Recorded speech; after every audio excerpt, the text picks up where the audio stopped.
ሰላም ጤና ይስጥልን በመላው ዓለም የምትገኙ የኢትዮ ቨርቴክስ ሚዲያ ተከታታዮች እንደምን አላችሁ እንደምን ቆያችሁ። ፕሬዝዳንት ትራምፕ ሰሞኑን በስደተኞች ላይ እያወጡት ያለው ህግ እያወጡት ያለው ፖሊሲና እየወሰኑት ያለው ውሳኔ በእኔ ላይ በቤተሰቤ ላይ በጓደኞቼ ላይ አሉታዊ ተጽዕኖ ያሳድራል ወይም ደግሞ መረጃውን መስማት እፈልጋለሁ የምትሉ ሁሉ ይህ ዜናና መረጃ ለእናንተ ነው።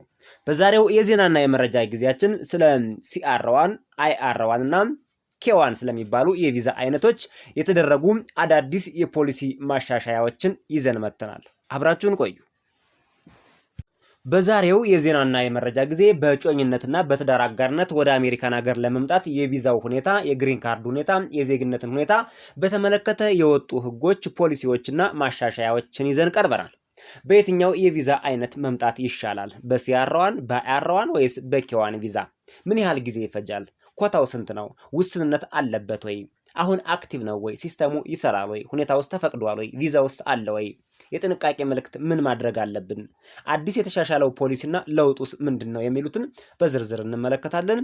የዩቲዩብ ቻናሉን ሰብስክራይብ እያደረጋችሁ ግቡ። እኛ መረጃዎቻችን ለእናንተ እናደርሳለን። ወደ አዲሱ ህግና የፖሊሲ ለውጥ ከማለፋችን በፊት ስለ ሁኔታው መነሻ እንዲህ ባጭሩ እንንገራችሁ።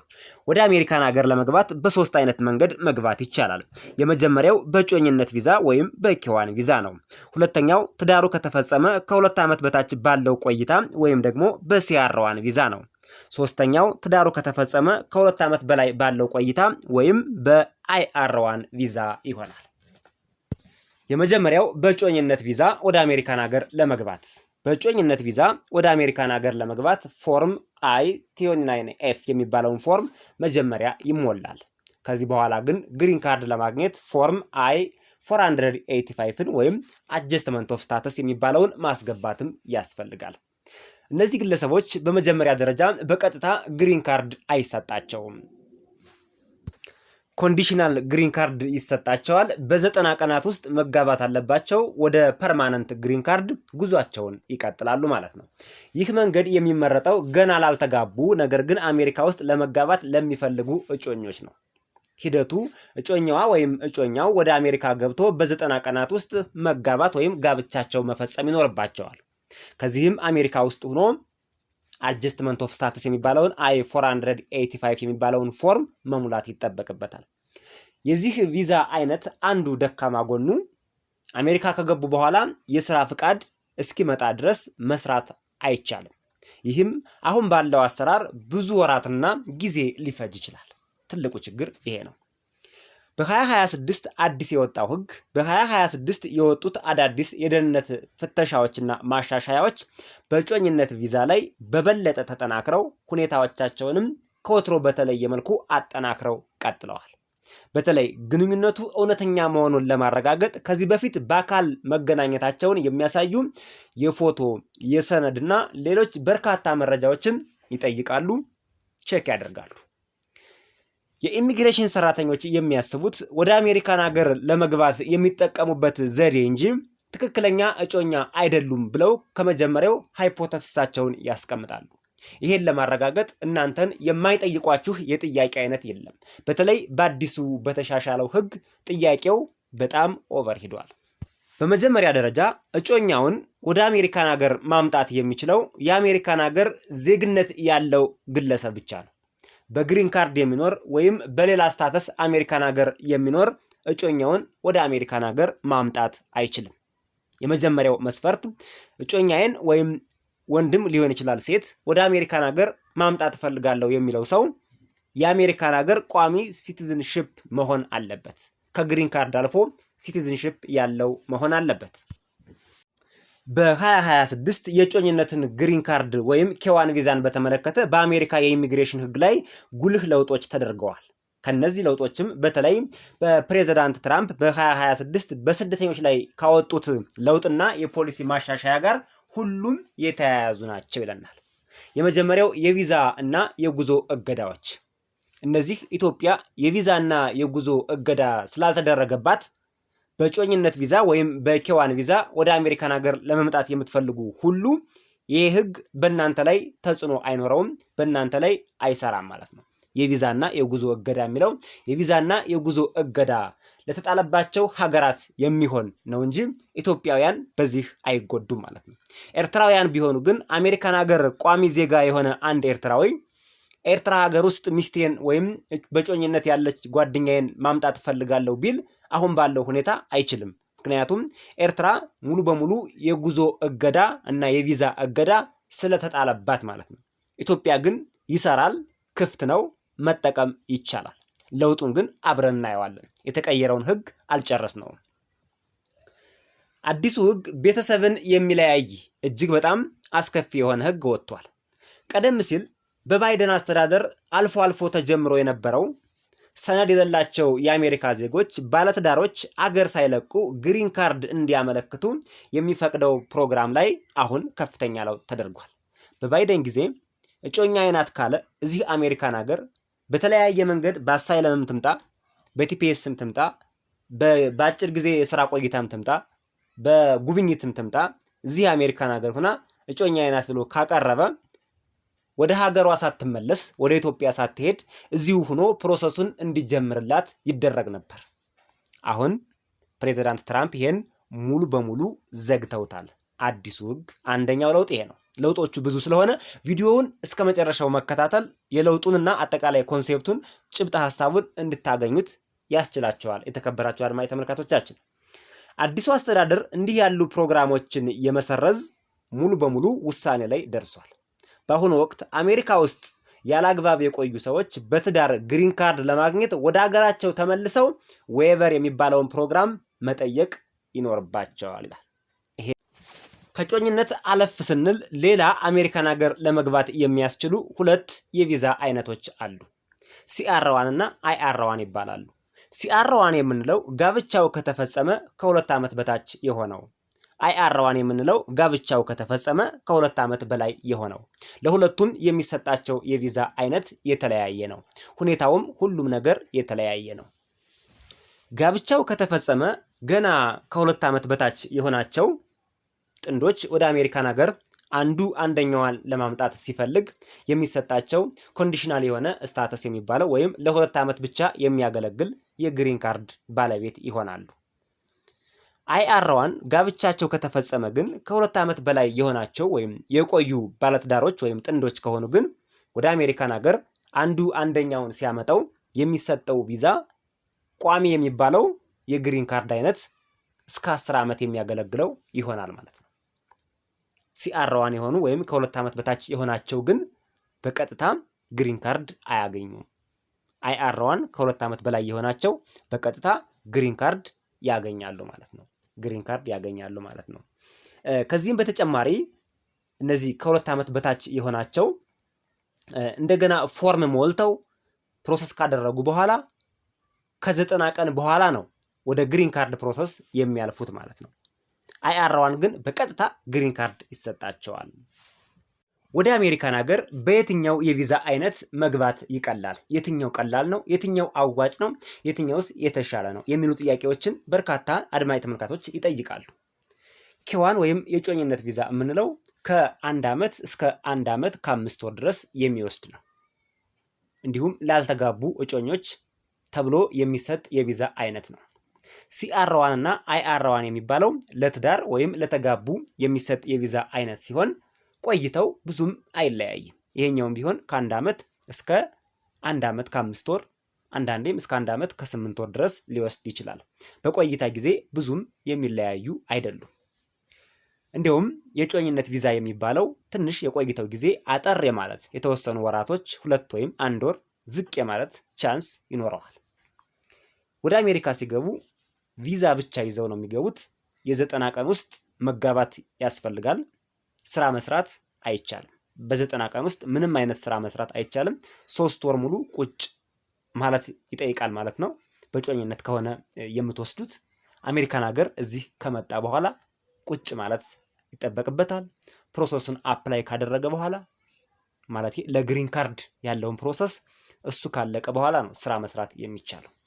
በትዳር ከሆነ ግን በቀጥታ ግሪን ካርድ እና ስራ ፍቃድ ይሰጣል።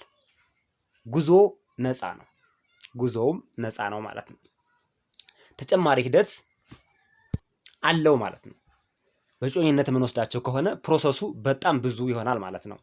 በጋብቻ ከሆነ ግን ሲአር1 ከተጋቡ ከ2 ዓመት በታች ያላቸው ከሆነ እሱ ትንሽ እስከ 2 ዓመት ድረስ ጊዜያዊ ይሰጥና ከ2 ዓመት በኋላ ቋሚ ይሆናል።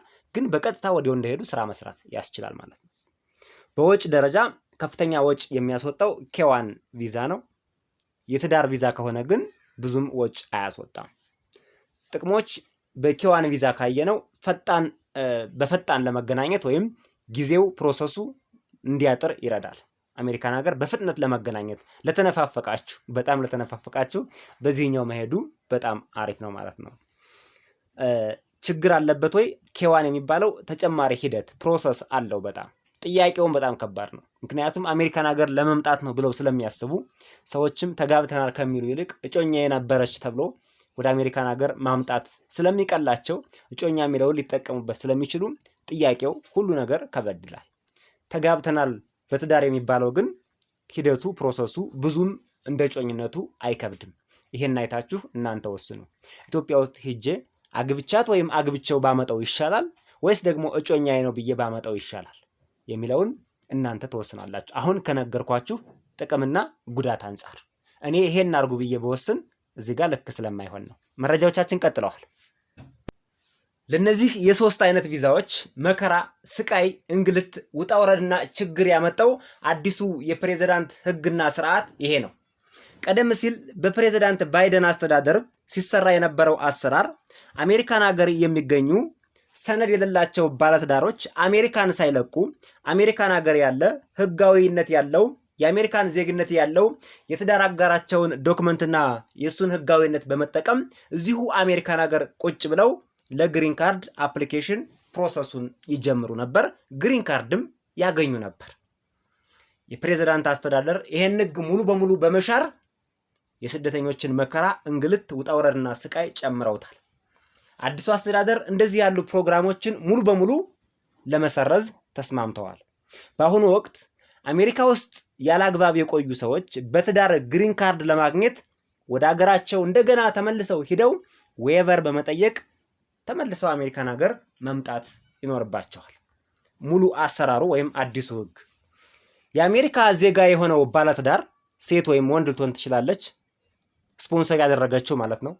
ወንድ ከሆነ ሚስቴ ናት ብሎ፣ ሴት ከሆነች ባሌ ነው ብላ ስፖንሰር አድራጊዋ የአሜሪካን ሀገር ቋሚ ዜግነት ያላት ፎርም I-113 ፒቲሽን ፎር አሊያን ሪላቲቭ ይባላል። ይሄን ይሞሉና ይሰጧቸዋል ማለት ነው።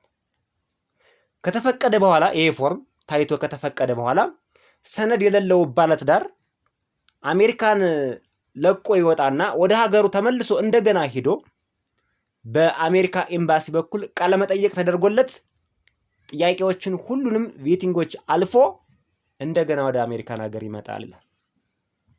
ይሄ በስደተኞች ላይ ምን ያህል ቢሮክራሲን ማብዛት፣ ወጭ፣ መከራ፣ ስቃይ፣ እንግልት፣ ውጣውረድ ማብዛት እንደሆነ አስፉት። ነገር ግን ሌላ ችግር ደግሞ ይዞ መጣ። ይሄ ነገር በአሜሪካ ውስጥ ህገወጥ ቆይታ ከ180 ቀን በላይ ከሆነ እንደሚታወቀው ከሀገር ሲወጡ ተመልሰው ወደ አሜሪካን ሀገር ለመምጣት እስከ 10 ዓመት ድረስ ቅጣት አለው። መመለስ አይቻልም። እነዚህ ግለሰቦች አሜሪካን ሀገር በምን እንደገቡ አይታወቅም። አሜሪካን ሀገር እጮኛ ወይም ባለትዳር አላቸው ተብሏል። ወደ አሜሪካን ሀገር ሲመጡ ግን በአሳይለም ይምጡ፣ በቲፒኤስ ይምጡ፣ በሪፊጊው ይምጡ፣ በምን እንደመጡ አይታወቅም። ዞሮ ዞሮ አሜሪካን ሀገር ናቸው። ስለዚህ የትራምፕ አስተዳደር መልሶ ወደ ሀገራችሁ ሂዱና እንደገና ፕሮሰሱን ጀምራችሁ ኑ ሲሉ አሜሪካን ሀገር የቆዩበት ጊዜ ሲታይ ደግሞ ከ180 ቀን በላይ ሆኗቸዋል። ስለዚህ የትዳር አጋራቸውን ወይም እጮኛቸውን ለማግኘት ከ3 እስከ 10 ዓመት ነው ቅጣቱ። እስከ 10 ዓመት ከ3 ዓመት እስከ 10 ዓመት ነው። ስለዚህ 10 ዓመት ተመልሰው አገር ቤት ሂደው እንደገና አሜሪካ ባላለኝ እያሉ ይጠብቁ ነው ማለት ነው። ይሄ ላማን ላይ በሰማይ ወተቷንም ላይ አይነት ነገር። ይሄን ነው ፕሬዝዳንቱ ያመጡት። ታዲያ ይሄ ህግ አይከብድም ብላችሁ ታስባላችሁ? በእናንተ ቢሆን ብላችሁ እስኪ በእኔ ቢሆን ብላችሁ አስቡት። በጣም የሚከብድ አስቸጋሪ ህግ ነው የወጣው ማለት ነው። ይችን ለመቀየር ትንሽ ለማስተካከል ደግሞ ሌላ ትንሽ እንደ መፍትሄ የመጣቻለች ዌቨር I-601A ፕሮቪዥናል ዌቨር የምትባል ይችን ደግሞ እንደ ማስተካከያ፣ እንደ ማስታገሻ፣ እንደ ፓራስታሞል አመጣዋታል ፕሬዝዳንቱ። አንዳንድ ሰዎች ግሪን ካርድ ለማመልከት ወደ ሀገራቸው ሲመለሱ የሚያጋጥማቸውን 3 ዓመት ወይም 10 ዓመት እንዳይመለሱ የሚከለክለውን ቅጣት ለማንሳት ይቺ ዌቨር የምትባል I-601A ፕሮቪዥናል ዌቨር ፎርም ትሞላለች ማለት ነው። ይህ ዌቨር ከመውጣታው በፊት በአሜሪካ ውስጥ ማመልከት ይቻላል። ስለዚህ ሁላችሁም እንደዚህ አይነት ነገር የገጠማችሁ ዲያስፖራ ኢትዮጵያውያን በሙሉ ወደ ሀገራችሁ ሂዱና እንደገና የትዳር ፕሮሰሳችሁን ወይም የጮኝነት ፕሮሰሳችሁን በኤምባሲያችሁ በኩል ጨርሳችሁ ኑ የሚሏችሁ ከሆነ I-601A ፕሮቪዥናል ዌቨር ይችን ፎርም ማሙላታችሁን እንዳትረሱ። አሁንም ፕሬዚዳንት ትራምፕ ከዚህ ከትዳርና ከጮኝነት ቪዛዎች ጋር ተያይዞ ያወጧቸው ማዕቀቦችና ህጎች፣ ለውጦች፣ ማሻሻያዎች ገና አላለቁ። በ2026 የሚደረጉ የጋብቻ ቃለ መጠየቆች ይበልጥ ጠንካራ እንዲሆኑ ተወስኗል ነው የሚለው። የማህበራዊ ሚዲያ ፍተሻዎች ይደረጋሉ። አመልካቾች የሚጠቀሙባቸው የማህበራዊ ሚዲያ አካውንቶች በሙሉ ይፈተሻሉ። ትዊተር፣ ፌስቡክ፣ ኢንስታግራም፣ ቴሌግራም ሊሆን ይችላል። ይህ ከዚህ በፊት ለተማሪዎችና ለኤች1ቢ ቪዛዎች ብቻ የሚደረግ ነበር። አሁን ግን ለሁሉም እየዞረ ነው ማለት ነው። የገንዘብ አቅም በደንብ ይታያል። ይሄ ደግሞ ትልቁ ቻሌንጅ ነው። ጥብቅ የሆነ የገንዘብ አቅም መመዘኛ ወጥቷል። በጣም ከባድ የሚባል ማለት ነው።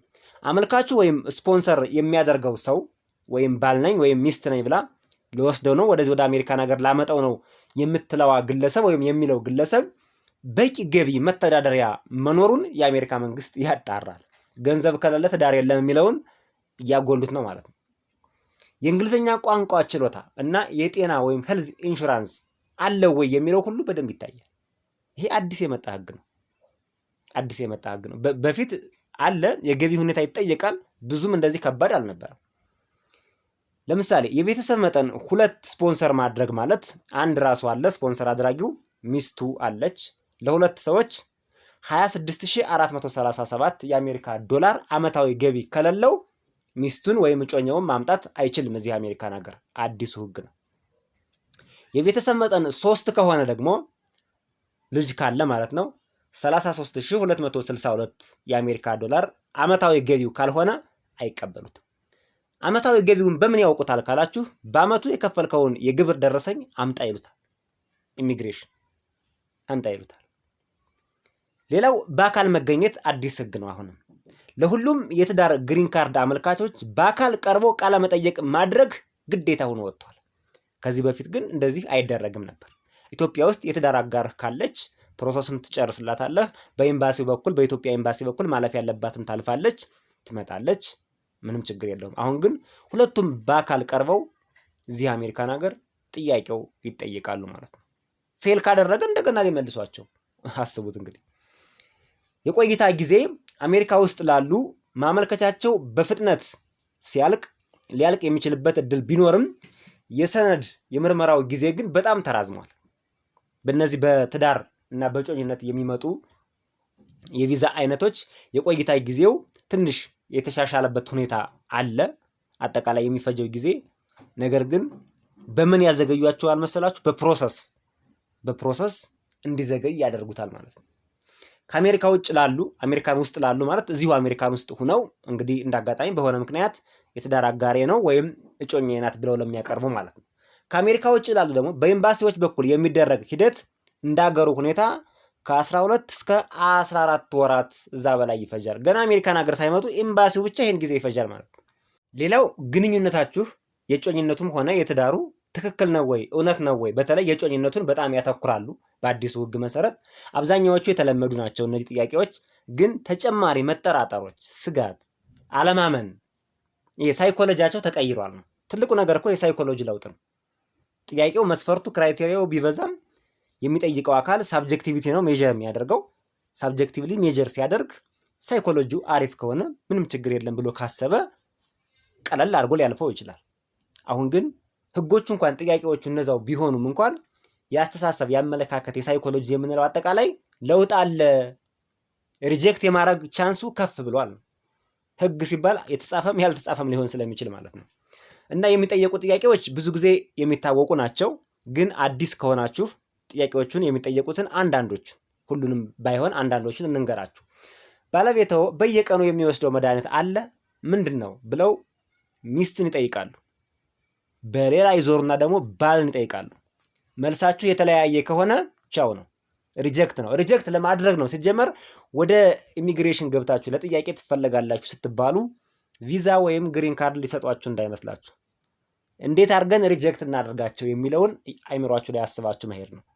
እዚሁ ጋር ተያይዞ ይሄ ቪዛ ምናምን ስትጠይቁ ሁልጊዜም ኢትዮጵያውያን መንቃት ያለባችሁ ከአሜሪካ እንደማትመለሱ አድርጋችሁ ማሰብ የለባችሁ። እንደዛ ከሆነ ቪዛ አይሰጧችሁም። እነሱ በቃ ቪዛ ሲሰጧችሁ ሁልጊዜም ኢትዮጵያ እንደምትመለሱ የመመለስ እቅድ እንዳላችሁ፣ በሁሉም ሁኔታ ደግሞ እንመለሳለን ሳይሆን ሲስተማቲካሊ ምን እየጠየቋችሁ እንደሆነ ወዴት እየወሰዷችሁ እንደሆነ ሲስተማቲካሊ ተረድታችሁ ወደ ኢትዮጵያ የመመለስ ፍላጎት እንዳላችሁ በደንብ ነው ማሳየት ያለባችሁ። ብዙ ፍሬሽ የሆኑ ሰዎች ይሸወዳሉ። ወደ ኢትዮጵያ የመመለስ ፍላጎት እንደሌላቸው ያሳዩና እነዚህማ በቃ አንፈልጋቸውም ብለው ቪዛ ይከለክሏቸዋል ማለት ነው። ቪዛ ላይ ይሄ በተለይ ቪዛ ላይ በጣም መጠንቀቅ አለባችሁ። ሌላ ደግሞ ስትመልሱ በደንብ የማስረዳት ችሎታ በጣም ያስፈልጋል። ቁንጥል የሆነ ሀሳብ አዎ ምናምን ኖ ብቻ ከሆነ አይገባቸው። በደንብ ማስረዳት ያስፈልጋል። የውስጣችሁን ያውቁታል። ሳይኮሎጂያችን በደንብ አንደርስታንድ ያደርጉታልና እሱ ላይ ጥንቃቄ ያደርጉ እንዳትበሉ ነው። የመጨረሻውን ልደት እንዴት አከበራችሁ? የሱ የልደት ቀን መቼ ነበር? የባለቤትዎ ስልክ ላይ የእርስዎ ስም ማን ተብሎ ሴቭ ተደርጓል? የፍቅር ግንኙነታችሁ የት ቦታ ነበር? መጀመሪያ ለፍቅር ቀጠሮ የት ተገናኛችሁ? እንደዚህ አይነት ነገሮች እንደውም አሁን መሳሳም ሁሉ እንዲሳሳሙ እየተደረገ ነው ተብሎ በጣም ከመጥበቁ የተነሳ ማለት ኤምባሲ አካባቢ ባለትዳር ነን ወይም ፍቅረኛ ነን ከተባባላችሁ ሴክሬት የሆነ ቦታ ተዘጋጅቶ ከንፈሯን ሳማት ልትባል ትችላለህ። ከንፈሩን ሳሚው ልትባይ ትችላለሽ። እስከዚህ ድረስ ሂዷል ነው የሚባለው። ስለዚህ እህት ከሆነች ወንድምሽ ከሆነ ምናልባት ሊከብድ ይችላል። ይሄ ነው እንግዲህ በትክክል እጮኛ ወይም በትክክል የትዳር አጋር ይዛችሁ ከሆነ ግን የፈለገ ቢጠብቅም ሐቅና እውነት ከያዛችሁ ችግር የለውም። ይችኛዋ ፌኳ ትንሽ እንደምናውቃት በእህት በወንድም ምናምን በዘመድ እንዲሁ በሀገር ልጅነት የግድ እህትና ወንድም እንኳን ባይሆን በሀገር ልጅነት ምናምን የምናደርጋት ትብብር አለች አይደለ? እሷን ነው መጠንቀቅ ያለብን። የሰነድ ዝግጅት በከፍተኛ ሁኔታ ይታያል። ሁላችሁም የጋራ ንብረት በሁለታችሁም ስም ያለ የባንክ አካውንት መኖር አለበት ብለዋል። ይሄ ደግሞ ለስሙ ለቪዛ ብቻ የተከፈተ መሆን የለበት። ትራንዛክሽን ነው ያለው ወደኋላ ተመልሰው ገንዘብ የተላላካችሁበትን ያስቀመጣችሁበትን ወጪ ያደረጋችሁትን በደንብ ያያሉ። ስለዚህ ገንዘብ ወጪ አድርጉበት፣ ገቢ ወጪ ምናምን አድርጉበት። ሲስተማቲካሊ እንዳትሸወዱ ነው። በየወሩ የገንዘብ ዝውውር አድርጉበት። የፎቶ ማስረጃ በ2026 ፕሮፌሽናል የተነሳችሁትን ፎቶ ብቻ ሳይሆን የሰርጋችሁን ፎቶ ይሄው ፕሮፌሽናል ብላችሁ ፎቶ ስቱዲዮ ሄዳችሁ በቃ ለቪዛ ምናምን ብላችሁ ይሄው ፎቶ ዱቅ አድርጋችሁ ታሳያላችሁ። ያ ብቻ በቂ አይደለም። እሱን ላያዩትም ይችላሉ። ሲስተማቲካሊ ስልካችሁ ጋር ያለ ፎቶ አሳዩኝ ይላችኋል። እናንተ አልጠበቃችሁ። የጋብቻ ፎቶ ተብላችኋል። ፎቶ እሷን አልብሳችሁ ቬላ አልብሳችሁ እሱን ሱፍ አልብሳችሁ ይዛችኋል። በቃ አለፍን እያላችሁ ነው። ኤምባሲ ስትሄዱ ግን ሲስተማቲካሊ ይቀይሩና እስኪ ስልካችሁ ላይ ፎቶ አሳዩን 10-15 ፎቶ ማየት ሊፈልጉ ይችላሉ። እነዚህ የቪዛ አይነቶች የጮኝነት የነ ኬዋን እና የሲአር1 አይአር1 ያልናቸው የትዳር የሚባሉት ቪዛዎች ማለት ነው። አጠቃላይ አሜሪካን ሀገር ውስጥ ለመግባት ምንም አይነት ገደብ፣ ምንም አይነት ኮታ ሊሚቴሽን የላቸውም። ሁሌም ኦፕን ናቸው ማለት ነው። ኮታው ይሞላል አይባልም። ከዚህ ዓመት ወደዚህ ዓመት ሊሸጋገር ይችላል አይባልም። የሌሎቹ የቪዛ አይነቶች አይታችኋቸው ከሆነ ኮታ አላቸው፣ ሊሚቴሽን አላቸው። ቪዛ ቡሌቲን ውስጥ የገቡ ናቸው። በጣም አስቸጋሪ ነው። ኮታው ከሞላ ቪዛው ይቀነሳል። የቀጠሮ ቀኑም ራሱ ከዓመት ወደ ዓመት እየተንከባለለ የሚመጣበት ሁኔታ አለ። እነዚህ የትዳር ቪዛዎች ግን ፕራዮሪቲ ቪዛ ናቸው። ፈርስት ቅድሚያ የሚሰጣቸው የቪዛ አይነት ናቸው። ከህጉ ከማሻሻያው ውጭ ወረፋ መጠበቅ ኮታ ይሞላል ምናምን የሚያስጨንቀን ነገር የለም ማለት ነው። ስለዚህ የቀጠሮ ኮንፊርሜሽን ኢሜል በስልካችሁ ወይም በኢሜይላችሁ አድራሻ ይልኩላችኋል። እሱ እንደደረሳችሁ ኦንላይን ገብታችሁ ኢሚዲየትሊ ሬጂስተር ማድረግ እንዳትረሱ። የፖሊስ ሪፖርትና ሜዲካል ሪፖርት ማስገባት አለባችሁ።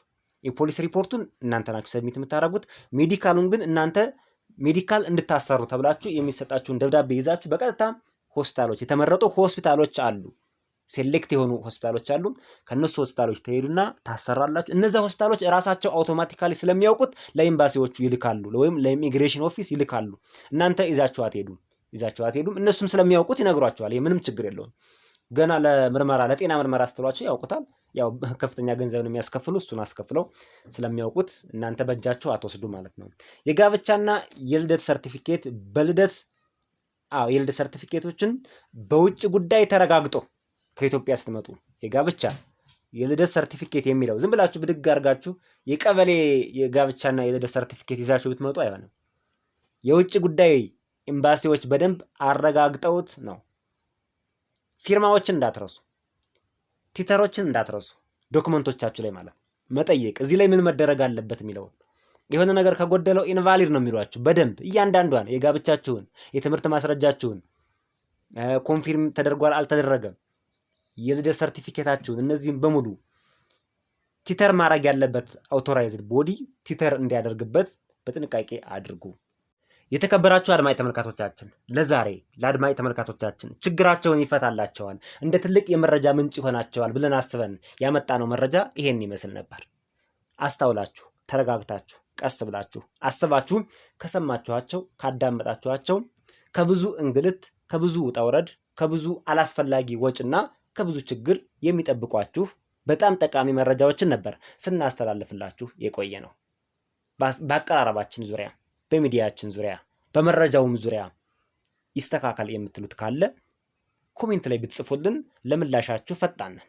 እንዲሁም ያልገባችሁ ጥያቄ ካለ የምትጠይቁት ነገር ካለ ግር ያላችሁ ነገር ካለ ማወቅ የምትፈልጉት ነገር ካለ በኮሜንት ሴክሽናችን ብትጽፉልን ምላሻችን እጅግ በጣም ከብርሃን ፍጥነት የፈጠነ ነው። እናመሰግናለን። በሌላ ቪዲዮና በሌላ ዜና እንገናኛለን። ሰናይ ቆይታ